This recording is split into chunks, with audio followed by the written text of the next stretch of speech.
শহর সংলগ্ন চা বাগানে এখন অকাল দীপাবলি।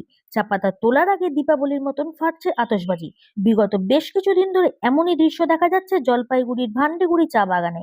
এই অকাল দীপাবলির পেছনে রয়েছে চরম আতঙ্ক। সম্প্রতি বাগানের 60 নম্বর সেকশনে এক চা শ্রমিকের উপর হঠাৎই ঝাঁপিয়ে পড়ে এক লেপার্ড। প্রাণে বেঁচে গেলেও গুরুতর আহত হন তিনি। শ্রমিকদের দাবি, লেপার্ড হামলার পর 61 নম্বর সেকশনে গা ঢাকা দেয়। বন দপ্তর খাঁচা পাতলেও এখনো পর্যন্ত ধরা পড়েনি ওই লেপার্ড। ফলে আতঙ্ক এখনো কাটেনি। 60 ও 61 নম্বর সেকশনে কোনো শ্রমিকই কাজ করতে রাজি হননি।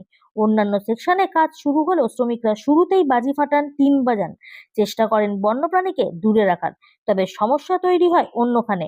শ্রমিকদের একাংশ জানান, বনের মাঝে বসবাস ও জীবিকার টানাপোড়েন যেন প্রতিদিন নতুন চ্যালেঞ্জ ছুড়ে দেয় শ্রমিকদের সামনে। গত রাতেও চা বাগানে বনকর্মীদের সঙ্গে রাত জেগে কাটিয়েছেন শ্রমিকরা। আর মনে মনে একটাই প্রার্থনা, লেপার্ড যেন ধরা পড়ে। খানিক হলেও স্বস্তির নিঃশ্বাস যেন ফেলতে পারেন চা শ্রমিকেরা। তবে বন দফতর সূত্রে জানা যায়, বন দফতরের কর্মীরা এলাকায় পেট্রোলিং চালিয়ে যাচ্ছে। এরকম আরো খবর জানতে অবশ্যই দেখুন এ মাইন্ড অফ স্টোরি।